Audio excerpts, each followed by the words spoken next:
이번에 하나님의 은혜의 경륜 가운데 미국에서 놀라운 일이 생길 수 있도록 도와주시고, 하나님이 목숨을 구해준 그 사람이 어찌됐든 하나님의 일을 하겠다고 해서 다시 대통령에 당선이 됐습니다. 아버지, 하나님은 진실하시되 사람은 다 거짓말쟁이라 할지어다. 성경이 그렇게 이야기하고 있습니다. 트럼프가 구원자가 아니고 예수 그리스도께서 구원자시고 우리 아버지 하나님께서 역사를 주관하시는 통치자라고 하는 사실 잊지 않도록 주님께서 도와주시오며, 아버지 하나님, 특별히 대한민국 땅에서도 악한 자들, 정권을 무너뜨리려고 하는 이런 자들, 이 자들의 계략을 주님께서 무너뜨려서, 그래서 저들이 쳐놓은 함정에 본인들이 걸려 넘어져서 하만처럼 멸절되는 그런 일이 생길 수 있도록 주께서 은혜를 베풀어 주시옵소서. 아버지 하나님, 오늘 하나님께서 사랑하시는 하나님의 아들 김남균 형제, 오늘 로마서 8장 18절 말씀을 가지고 앞으로 우리에게 주어질, 우리가 누리게 될 영광이 무엇인가, 현 시대 고난들과 비교가 될 수 없는 그리스도의 영광, 이거를 소망하는 그런 사람이 되자, 이런 제목으로 나와 하나님 말씀을 선포할 때 일거수일투족을 주님께서 지켜주시고, 그의 머릿속에 있는 모든 생각, 그리고 그걸 통해서 나오는, 그의 입에서 나온 모든 말이 예수님께서 하신 말씀처럼 은혜로운 말씀이 될 수 있도록 주께서 도와주시옵소서. 예수님의 존귀하신 이름으로 기도하옵나이다. 아멘.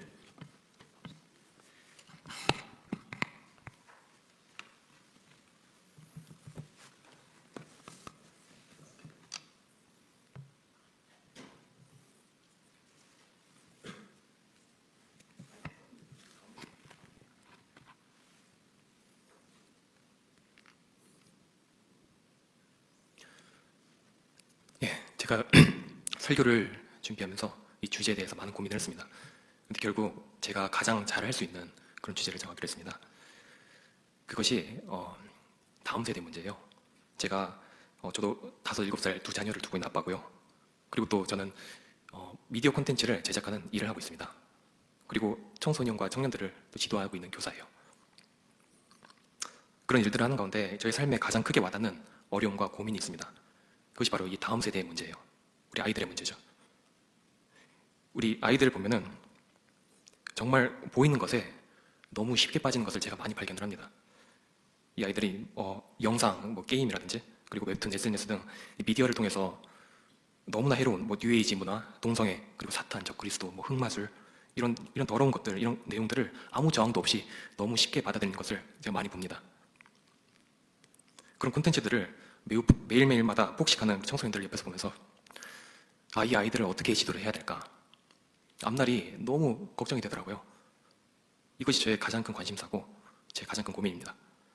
저희 두 아이들도 그런 환경에서 자유롭지 못해요. 그야말로 눈에 보이는 모든 것들과의 전쟁입니다.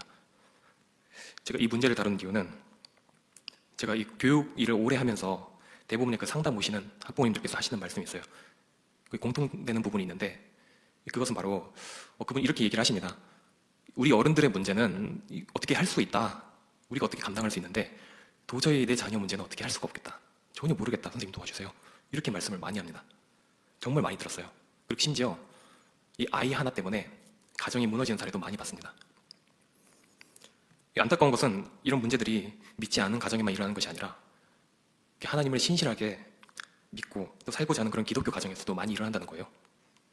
이런 문제는 뉴스에서 나오는 남의 일이나 그런 사회적 이슈가 아니라 바로 우리 가족, 우리 교회에서 일어나는 실제적이고 현실적인 문제입니다.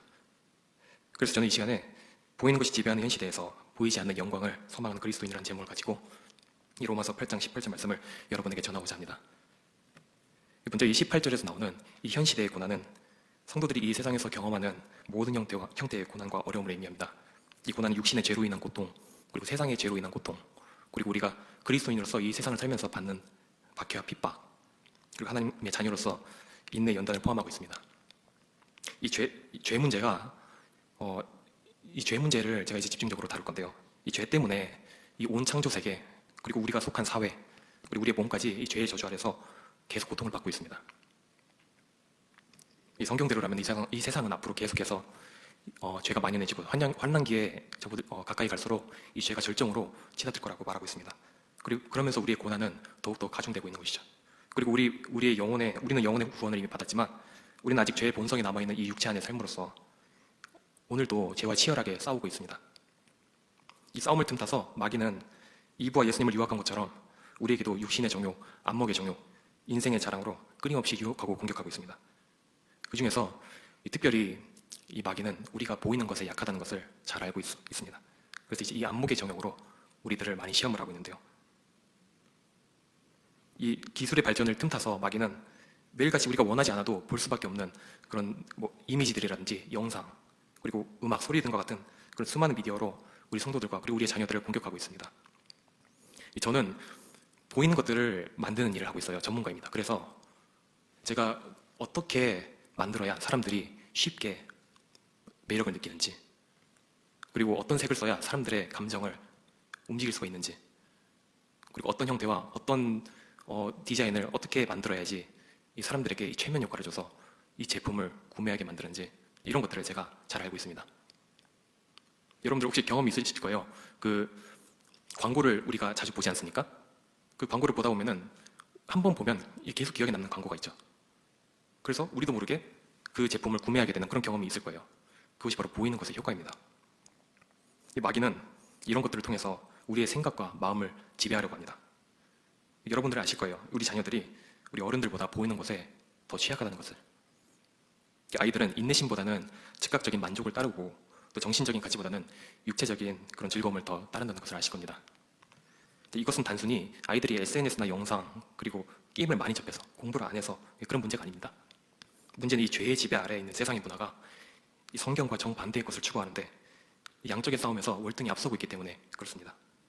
그래서 이미 죄악은 미디어뿐만이 아니라 우리 문화, 교육, 사회, 법까지 장악하고 이로 인해 가정과 교회 그리고 사회와 국가가 붕괴될 위험에까지 지금 처해 있습니다.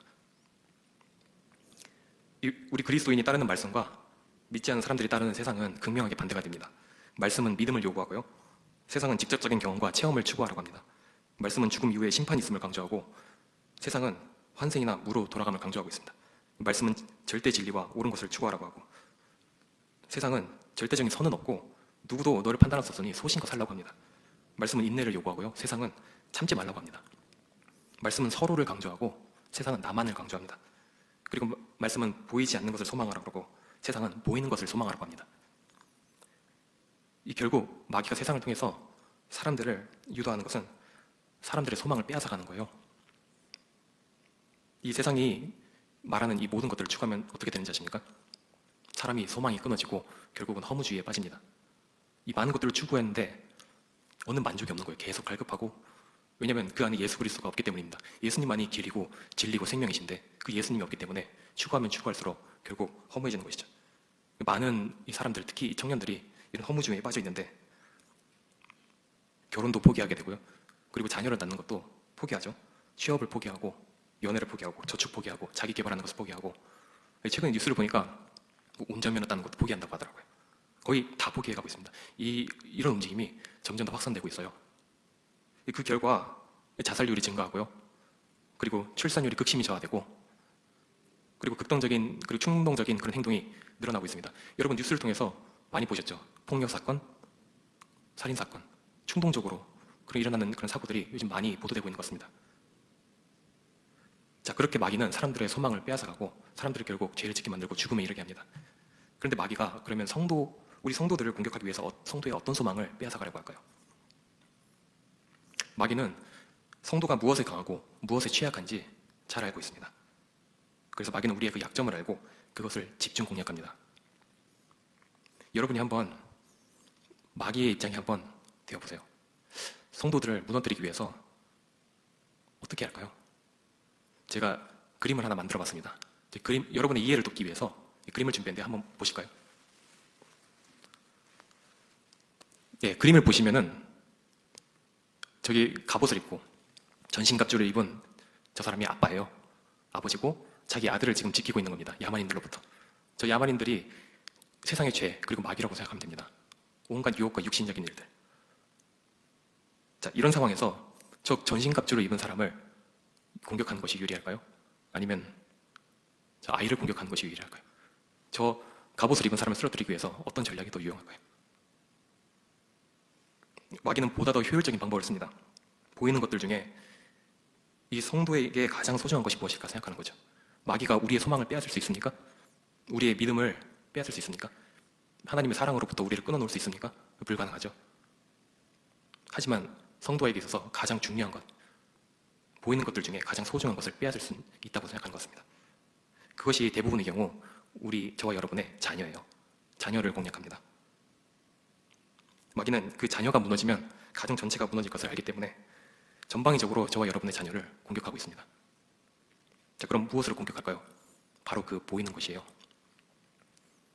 그리고 특히 기술의 발전이 많이 이루어진 이 현 시대에서는 저와 여러분보다 우리의 자녀들이 더 큰 고난을 받고 있다고 말해도 과언이 아닐 겁니다. 자, 저와 여러분의 자녀들이 사실 지금 심각할 정도로 공고한 상황에 처해 있어요. 아이들은 친구가 없으면 살 수가 없습니다. 저도 어릴 때 그랬고요. 여러분 10대 때 한번 생각을 해보세요. 그죠? 저희도 마찬가지입니다. 그런데 저희는 어렸을 때 저 같은 경우는 친구를 사귀기 위해서 그때 많이 했던 것들이 농구하고 축구하고 그리고 오락실 가고 제가 중2 때 PC방이 생겨서 그 스타크래프트라는 게임을 열심히 했던 것 같아요. 친구 사귀기 위해서. 근데 그런 게임을 할 때마다 부모님께 많이 혼나고 그랬는데 그것은 이제 옛날 일이죠. 요즘은 그 친구 관계를 유지하기 위해서 정말 많은 것들을 해야 됩니다. 선택권이 거의 없어요. SNS, 그리고 유튜브, 뭐 넷플릭스, 게임, 연예인, 인플루언서 그리고 유행 아이템 꼭 있어야 되고요. 아이들한테 소위 국룰템이라고 그러는데 예를 들어서 아이패드, 헤드폰, 에어팟, 스마트워치 아니면 가방 등 이런 것들이 적어도 몇 개는 있어야 됩니다. 전혀 없으면 아싸 취급받는다 그래요. 그게 무슨 뜻이냐면요. 아웃사이더라는 말인데 사회성이 부족하거나 잘 어울리지 못하는 그런 뜻입니다. 제가 아이들을 가르치면서 아이들이 뭐 하고 노는지 자주 이렇게 볼 때가 있어요. 근데 아이들이 그 즐기는 아이들의 문화가 너무 악해요. 너무 악합니다. 뭐 과도한 자랑이라든지 허세 부리고 정신없이 흥청대고 그리고 심하게 장난치는 거 이런 건 기본이에요. 기본이고 문란한 연애, 성적 행위 그리고 동성애 놀이, 살인 놀이 심지어 마약까지 정말 상상을 초월하는 그런 행위들로 가득하거든요. 근데 모든 아이들이 다 이런 거에 빠져 있는 건 아니죠. 모든 아니지만 이제 아까 말씀드린 그 아이들의 그 관계를 주도하는 소위 그 인사이더라고 불리는 그 아이들이 이런 곳에 많이 빠집니다. 그리고 이것이 점점 확산되고 있어요. 제가 얼마 전에 저희 아파트에서 그 남자애 둘이가 손을 잡고 걸어가는 것을 봤습니다. 저희 아내와 같이 그걸 보면서 깜짝 놀랐어요. 오, 봤어? 방금? 손을 딱 잡고 한 손은 핸드폰 들고 한 손은 손 잡고 이렇게 걸어가더라고요. 제가 너무 놀라서 중학생처럼 보이는 아이였는데 그래가지고 제가 저희 학원에서 중학생 아이들한테 물어봤습니다. 얘들아, 요즘은 저렇게 남자들끼리 손잡고 저러고 다니니? 그러니까 아이들이 뭐라고 하냐면요. 제 주변에 몇몇 애들은 그래요. 그러면서 그렇게 크게 놀라진 않더라고요. 저는 적잖이 많이 충격을 받았습니다. 그리고 얼마 전에 저희 조카가 어떤 콘텐츠를 친구랑 같이 봤다 그랬어요. 그래서 그 콘텐츠를 보여달라고 그러는데 그게 그 스키비디 토일렛이라는 그런 콘텐츠더라고요. 그래서 저희 조카가 본다고 하니까 제가 관심을 가지고 찾아봤습니다. 이게 도대체 어떤 콘텐츠길래. 근데 자기 친구들은 많이 본다는 거예요. 근데 그 조카가 나이가 이제 겨우 8살이거든요. 그래서 제가 그림을 한번 자료를 준비해봤습니다. 여러분 보시면은 이게 얼마나 딱 봐도 정말 추악하고 지저분하고 이게 해로운 콘텐츠인지 아실 거예요. 이런 게 평균 3천만 뷰에서 5천만 뷰 정도 나오고요. 그리고 인기 있는 영상은 1억 6천만 뷰가 나옵니다. 제가 몇 개를 한번 들어가 봤어요. 도저히 이게 끔찍해서 제가 볼 수가 없더라고요. 그런데 이것을 유치원 5, 6살 때부터 본다고 합니다. 그리고 옆에 있는 그림이 그 상품이에요. 옆에 이제 인형들을 이게 팔고 있는데 이 인형들이 또 그렇게 인기라고 합니다. 그러면서 이것들을 그렇게 모으려고 하는데 제가 리뷰를 들어가 봤어요. 3천만 리뷰가 있더라. 3천 리뷰가 있는데 쭉 내용들을 보니까 어머니가 그 자녀 생일 선물로 사준다고 저것을 구입했는데 이 평이 다 너무 좋아요. 4.5, 별 5개에서 4.5개가 있고 그리고 우리 아이가 좋아해요. 너무 예뻐요. 너무 귀여워요. 어쩜 이렇게 나올 때마다 다양한 디자인이 나올까요? 계속 사주고 싶어요. 좋아하더라고요. 이게 지금 심각하거든요. 이 콘텐츠로 인해서 우리 다음 세대들이 어떻게 무너지고 있는지. 그리고 이 그림을 보시면은 자, 이런 미디어를 계속 보고 자란 아이들이 나중에 어떻게 될까요? 여러분 이런 뉴스 보신 적 있죠? 76세 아버지가 중3한테 맞아 죽었. 살인했는데 그대로 귀가 엄마를 살해했다. 이런 끔찍한 뉴스들이 오늘날 많이 나오고 있습니다. 자, 이런 콘텐츠 미디어를 본 세대들이 커서 이렇게 되는 거라고 저는 생각을 합니다. 이 콘텐츠가 대부분이 마치 살인을 연습하는 것과 같은 그런 콘텐츠들이 많이 있거든요. 그런데 놀랄만한 것은 지금 오히려 그런 콘텐츠를 즐기는 연령대가 낮아지고 있고 그 아이들이 나중에 청년이 되면 어떻게 될지 너무 걱정이 많이 됩니다. 우리 청년들도 이런 미디어에서 자유롭지 못해요. 청년들에게는 또 청년들이 보는 높은 수위가 있거든요. 정말 이 미디어 때문에 청년들도 정신이 없습니다. 뿐만 아니라 급격한 기술 발전으로 이 불안한 시대 속에서 살면서 우리 청년들은 앞으로 내가 어떻게 살아가야 될까? AI, 로봇 이런 것들이 쏟아져 나올 텐데 내가 할 일은 무엇인가? 어떻게 살아야 되지? 이런 고민 때문에 극심한 스트레스에 지금 시달리고 있습니다. 정말 우리 젊은 세대들이 정신이 없어요. 이런 것들 때문에. 그래서 현실적으로 일주일에 한 번 예배 때 말씀 듣고 6일 내내 융단폭격처럼 쏟아지는 세상에 보이는 유혹들을 그들이 이기기가 정말 너무 어려운 거죠. 제가 기독교적 고정교육이라는 책에서 한 글을 발견했습니다. 너무 좀 제가 이 글 때문에 많은 생각을 하게 됐어요. 그 글을 가져왔습니다. 인본주의 리더 찰스 포터라는 사람이 1930년 휴머니스트 잡지에 게재한 글인데요. 제가 읽어드리겠습니다. 그 사람이 이렇게 얘기했습니다. 교육은 이렇게 인본주의의 가장 강력한 연맹이고 미국의 모든 공립학교는 인본주의 학교이다. 유일론의 주일학교에서 일주일에 1시간만 아이들을 가르치는 단편적인 교육으로 일주일에 5일간 가르치는 인본주의 교육을 어떻게 막을 수가 있을까? 저는 교회학교에서 아이들을 가르치는 교사로서 이 글을 읽고 굉장히 화가 치밀어 올랐습니다.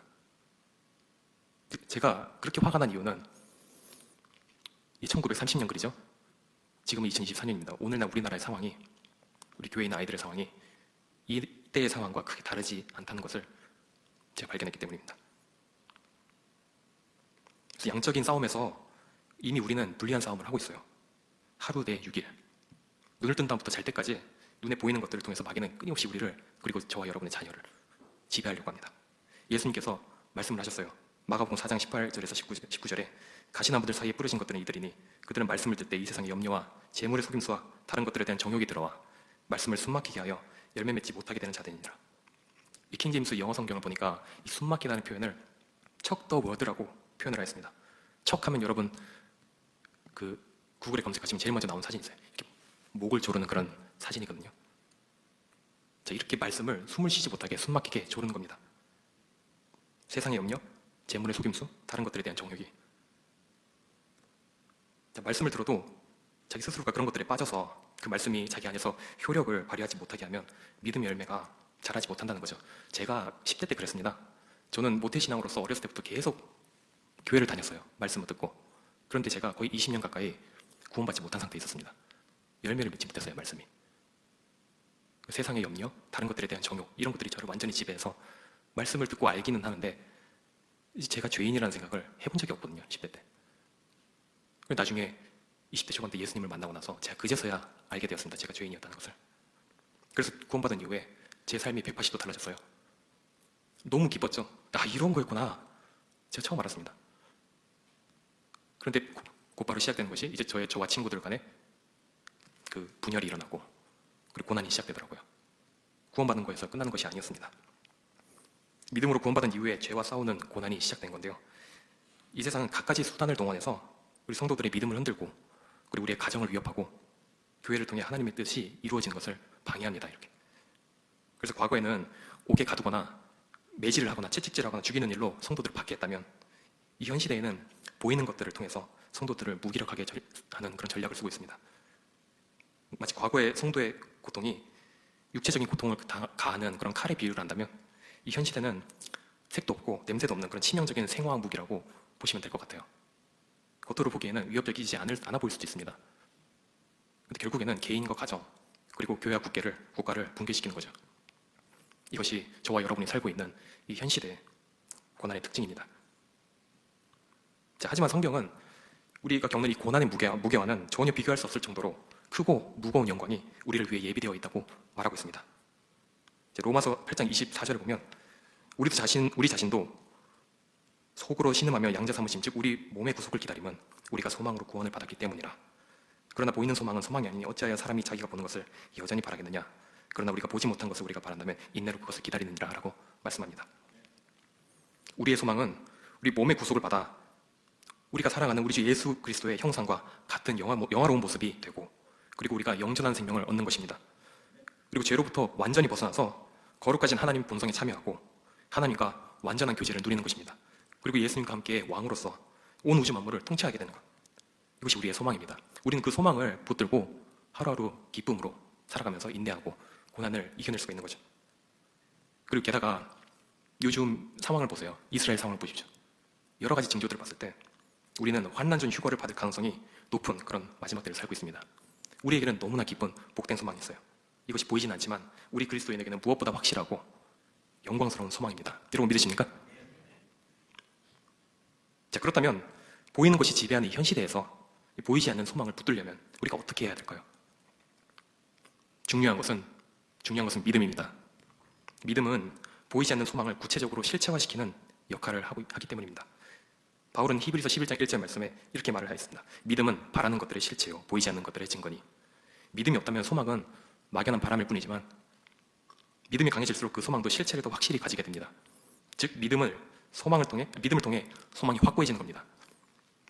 히브리서 11장에 많은 믿음의 사람들이 나옵니다. 그 중에 모세의 믿음을 한번 볼까요? 24절부터 보면 믿음으로 모세는 나이가 들었을 때 파라오의 딸의 아들이라 불리는 것을 거절하고 잠시 죄의 쾌락들을 즐기는 것보다 오히려 하나님의 백성과 함께 고난받는 것을 택하였으며 그리스도의 치욕을 이집트의 보화보다 더 큰 재물로 여겼으니 이는 그가 주께서 보상으로 보답해 주시는 일에 관심을 기울였기 때문이라.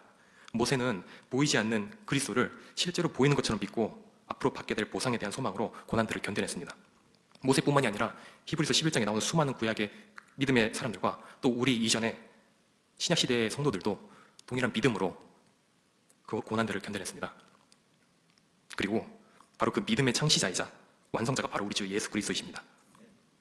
바울은 히브리서 12장 2절에 이렇게 말했습니다. 우리의 믿음의 창시자요 또 완성자이신 예수님을 바라보자. 그분께서는 자기 앞에 놓인 기쁨으로 인해 수치를 멸하시며 십자가를 견디셨고 하나님의 왕자 오른쪽에 앉으셨느니라. 하나님의 아들이신 예수님도 믿음으로 그분 앞에 놓인 기쁨을 바라보셨습니다. 그 기쁨으로 그 극심한 십자가의 고통을 견디신 겁니다. 예수님의 그 믿음을 우리도 본받아서 우리 앞에 놓인 영광을 바라보고 현 시대의 고난을 견뎌내는 저와 여러분 그리고 우리의 자녀들이 되기를 축원합니다. 자, 그러면 그 믿음은 무엇에 의해 올까요? 바울은 로마서 10장 17절에 이렇게 말하고 있습니다. 그러므로 믿음은 들음에 의해 오며 들음은 하나님의 말씀에 의해 오느니라. 저는 예전에 저의 의지로 구원받은 이후에 저의 의지로 어떻게 하면 그 믿음을 지켜볼까? 어떻게 하면 내 믿음을 강하게 유지할까? 이런 생각에 좀 많이 빠졌습니다. 그래서 저는 제 행위로 어떻게든 해보려고 열심히 교회 나가고요. 그리고 열심히 집회라는 집회는 막 찾아서 가고 특별 새벽 기도 한다고 그러면 제일 먼저 가서 앞자리에 앉고 막 소리 질러서 기도하고 옆에 사람이 소리 지르면 저 더 크게 소리 지르고 그리고 찬양팀에 들어가서 열심히 기타 치고 그렇게 하면 제 믿음이 강해질 줄 알았어요. 좀 부끄러운 그게 있지만 저는 이 말씀을 잘 읽지 않았습니다. 그래서 저는 저희 믿음이 마치 휴대폰 배터리처럼 계속 쭉쭉 달고 있다는 것을 나중에 알았어요. 제가 말씀으로 충전하는 것을 소홀히 했기 때문이죠. 예수님께서는 이렇게 말씀하셨습니다. 요한복음 15장 5절에 나는 포도나무요 너희는 가지니라. 사람이 내 안에 거하고 내가 그 안에 거하면 바로 그 사람은 많은 열매를 맺나니 나 없이는 너희가 아무것도 할 수 없느니라. 그리고 7절에서 예수님께서 비슷한 말씀을 반복하십니다. 너희가 내 안에 거하고 내 말들이 너희 안에 거하면 너희가 원하는 바를 구하라. 그러면 그것이 너에게 이루어지리라. 예수님은 그분 자신이 말씀이라고 하십니다. 예수님은 말씀이십니다. 성도가 예수님, 말씀이라는 포도나무에 붙어있지 않는다면 아무 열매도 맺지 못한다고 예수님은 말씀하셨습니다. 그래서 믿음으로 우리의 소망을 붙들기 위해서는 예수님의 말씀이 우리 안에 그리고 저와 여러분의 자녀 안에 풍성하게 거하게 해야 됩니다. 자, 그러면 어떻게 하면 우리와 우리 자녀가 늘 말씀 안에 거할 수 있을까요? 하나님께서는 이 신명기 말씀 6장 말씀에 구체적인 방법을 제시하고 있습니다. 이것은 이스라엘을 향한 하나님의 명령이지만 오늘날 교회에게 주시는 말씀이기도 합니다. 오 이스라엘아 들으라. 주 우리 하나님은 한 주시니 너는 내 마음을 다하고 혼을 다하고 힘을 다하여 주 내 하나님을 사랑하라. 이날 내가 내게 명령하는 이 말씀들을 내 마음속에 두고 너는 그것들을 내 자녀들에게 부지런히 가르치며 내가 내 집에 앉을 때에든지 길을 걸을 때에든지 누울 때에든지 일어날 때에든지 그것들을 말할지니라.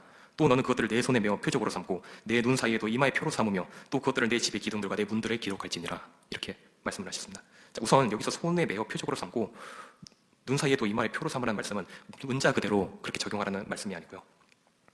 이걸 우리 교회 시대에 적용을 하면은 우리 삶에서 하나님의 말씀을 자주 보고 마음에 깊이 새길 수 있도록 그 말씀을 일상에서 쉽게 볼 수 있도록 가까운 곳에 항상 두기를 힘쓰라는 의미입니다. 사람은 보이는 것에 약하기 때문에 그렇습니다. 이 말씀이 우리와 멀리 떨어져 있으면 말씀을 잘 안 보게 되더라고요. 저만 그런지 모르겠습니다. 보이는 곳에 말씀을 가까이 두면 우리는 자연스럽게 말씀의 영향을 자주 받게 됩니다. 근데 반대로 우리를 죄짓게 만드는 매개체를 가까이 두면 자연스럽게 죄를 많이 지을 수밖에 없어요. 제 데스크가 한 이 정도 됩니다.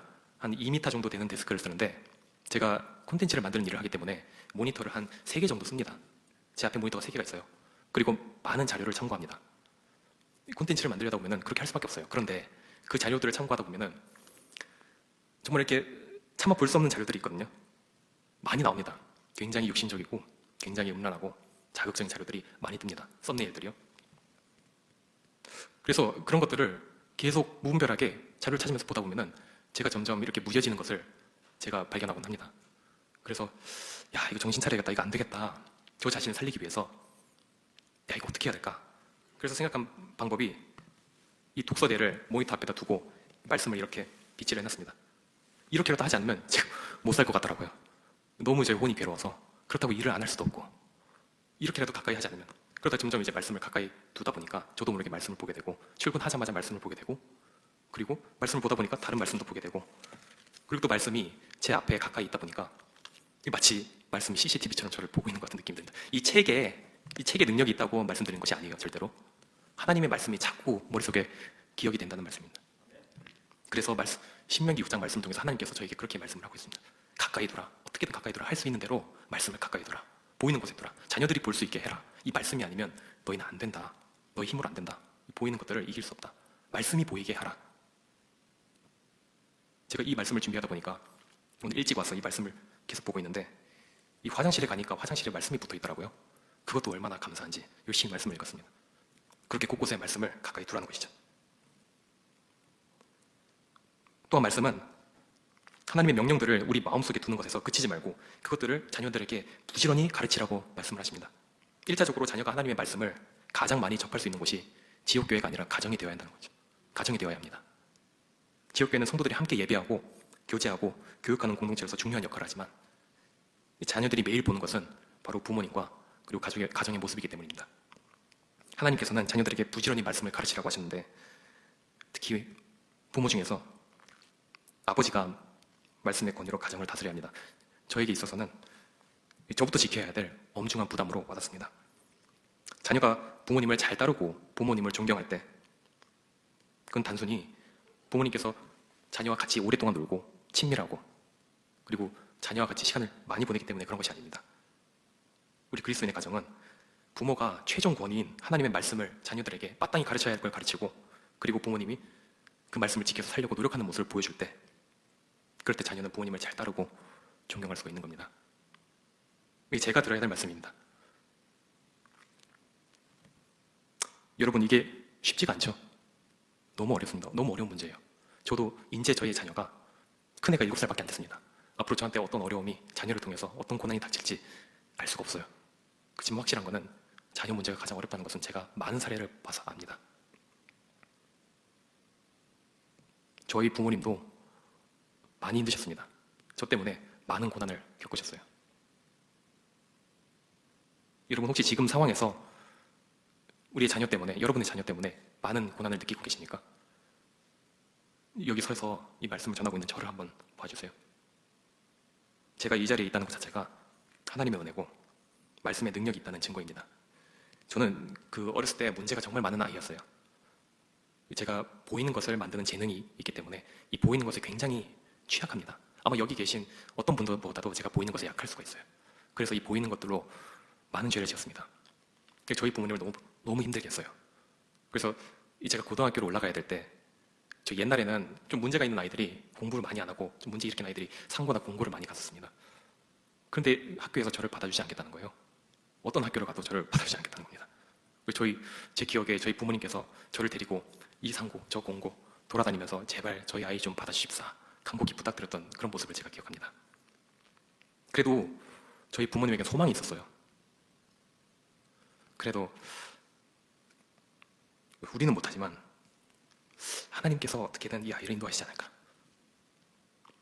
성령님께서 인도해 주시지 않을까, 모든 것을 합력하여서 우리는 못하지만 지금은 좀 절망적일지 몰라도, 심지어 이 아이가 믿음이 없고 구원받지 못한 상태일지 몰라도 그래도 도와주시지 않을까, 우리가 지금 할 수 있는 걸 하자, 지금 할 수 있는 것을 하자, 그 생각으로 부지런히 저에게 말씀을 가르쳐 주시고, 그럴 때마다 저는 막 뛰쳐나가고 듣지 않고 속으로 욕하고 바로 친구한테 달려가서 죄를 짓고 집에 들어오지 않고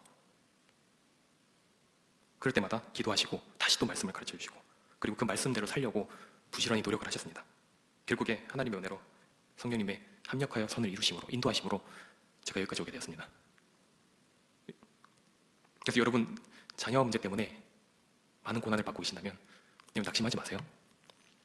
말씀의 능력이 있습니다. 그 말씀을 여러분 믿으셔야 합니다. 그리고 믿으실 때 여러분 안에서 그 소망의 기쁨이 다시 살아날 겁니다.